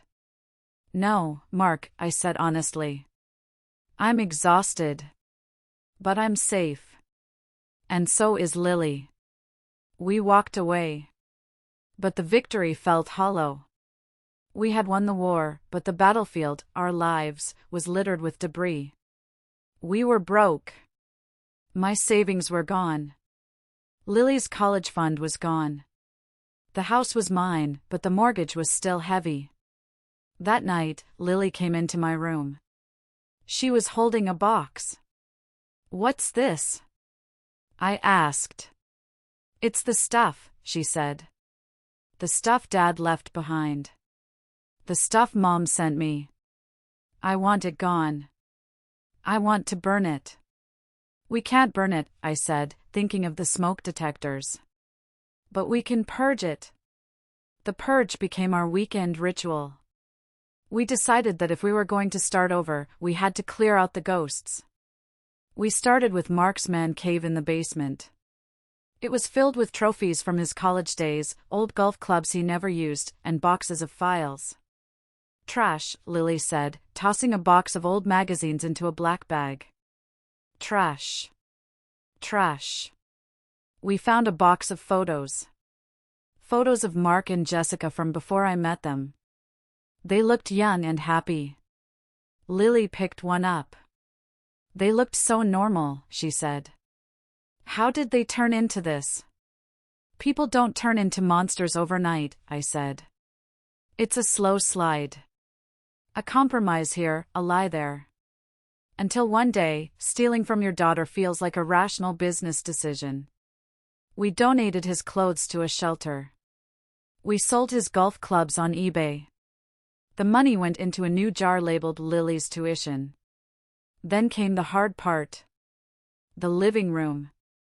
The beige walls Mark had insisted on. The leather recliner he loved. I hate this room, Lily said. It feels like he's still sitting there, judging us. Then let's change it, I said. We went to the hardware store. We bought 5 gallons of paint. Sage green, Lily picked. It's calm. It's new. We spent the entire weekend painting. We covered the beige. We covered the scuff marks. We covered the past. While we were painting, the doorbell rang. It was a delivery man. Package for Sarah Evans, he said. I signed for it. It was a small envelope. No return address. I opened it. Inside was a cashier's check for $5,000. And a note. Sarah, I know it's not the $50,000. But I sold the watch Mark bought me for our anniversary 5 years ago. I never liked it anyway. Consider this a down payment on my apology. Barbara. Mark's mother. She hadn't spoken to me since the driveway incident. What is it? Lily asked, holding a paint roller. Grandma Barbara sent money, I said, showing her the check. For you. Lily looked at the check. Does this mean she forgives us? No, I said. It means she's ashamed. And shame is a powerful motivator. We'll take it. We finished the room. We moved the furniture.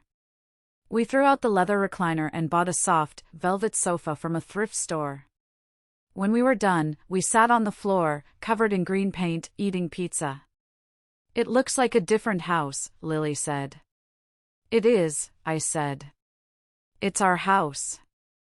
But there was one last ghost to exorcise. Mark emailed me the next day. He wanted his lucky cufflinks. He said he left them in the top drawer.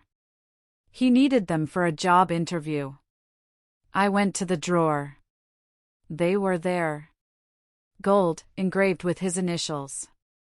I held them in my hand. I could mail them. I could be the bigger person. Then I remembered the credit cards. I remembered the gala. I remembered him standing on that stage, ready to sign away our home. I walked to the pawn shop down the street. How much? I asked the broker. $70. Gold's thin. Deal. I took the $70. I went to the grocery store. I bought steaks, ice cream, and a bottle of good wine for myself. I emailed Mark back. Couldn't find them. Must have been lost in the move. Good luck with the interview. It was petty. It was small. And it felt absolutely fantastic. 1 year has passed since the night of the gala. Life is different now. Quieter, but richer. I was promoted to partner at my firm. The story of how I took down a Ponzi scheme at a black tie event became something of a legend in the Boston financial circles. Clients specifically ask for the woman who stopped the plane. Lily is a senior now. She got into Boston College, early acceptance. She's studying psychology with a minor in criminology. She says she wants to help victims of financial abuse. Mark is still serving his probation. He works at a call center now. We hear from him occasionally via email. He sends child support, meager checks that arrive late, but he sends them. He's trying, I suppose. But trust is a glass vase. Once it shatters, you can glue it back together, but it will never hold water the same way again. I was sitting on the porch this morning, drinking coffee, hot coffee, in a peaceful house, when Lily came out. She was dressed for her graduation ceremony. She wore the cap and gown of Newton North High. "Hey," she said, sitting next to me. "Hey, graduate," I smiled. "Nervous?" "A little," she admitted. "Dad emailed me." "Oh." I kept my voice neutral. "He asked if he could come. He said he wants to see me walk." "What did you say?" "I said no," Lily said, smoothing her gown. "I told him that the tickets were for family only. And family are the people who show up when it's hard, not just when it's time to take pictures." She looked at me. "I gave your ticket to Brenda. Is that okay?" I laughed, blinking back tears. "Brenda will love that. She's probably bringing a flask." "Sarah," Lily turned to me. "I was thinking about that night. When I told you to disappear." My smile faded slightly. "We don't have to talk about that." "I do," she said. "I wanted you to disappear because you were the mirror. You showed me how ugly I was acting. You showed me how messy our lives actually were. It was easier to look at Jessica because she was a funhouse mirror. She made everything look distorted and pretty. But you were just real. And I hated you for it." She leaned her head on my shoulder. "I'm really glad you didn't disappear, Sarah. I'm glad you stayed. I'm glad you fought." "I'm not going anywhere," I said, kissing the top of her head. "I'm like a forensic audit. I stick around until the math adds up." We stood up. She fixed my collar. I fixed her cap. "Ready?" I asked. "Ready," she said. We walked to the car. The house stood behind us, painted sage green, the locks changed, the ghosts evicted. On the mantelpiece, the frames were full again. There was a photo of Lily and me at her college acceptance. A photo of us making pizza badly. And a photo of just me, looking happy, looking seen. We aren't a traditional family. We are a stepmother and a stepdaughter, two survivors of a shipwreck who decided to build a raft together. And looking at her now, confident and strong, I knew that was better than any biological bond. We are real. And that is enough. Thank you for listening to my story. It wasn't easy to relive, but I hope it reminds you that you don't have to accept the role of victim in your own life. Family isn't about blood, it's about who protects you. If you enjoyed this story, please like and subscribe. And tell me in the comments, have you ever had to cut a toxic family member out of your life to save yourself? I read every comment. Stay strong, and see you in the next video. As the story closes, we are left with a powerful reminder of the resilience of the human spirit and the importance of standing firm in the face of betrayal and adversity. This journey wasn't just about uncovering lies or fighting for justice, it was about reclaiming self-worth, redefining family, and finding strength in the truth. It teaches us that family isn't defined by blood but by love, loyalty, and the courage to protect one another, even when the world feels against you. Life often challenges us with moments that test our boundaries and force us to make difficult choices. But as this story shows, choosing yourself, choosing to fight for what is right, can lead to healing and transformation. It's a testament to the fact that even in the darkest times, we have the power to rebuild, to create something beautiful from the ashes, and to find our place in a world that sometimes feels broken. What does this story inspire in you? Have you ever had to make tough choices to protect your peace or your loved ones? Share your thoughts below, or comment good if this story resonates with you. Let's keep the conversation going.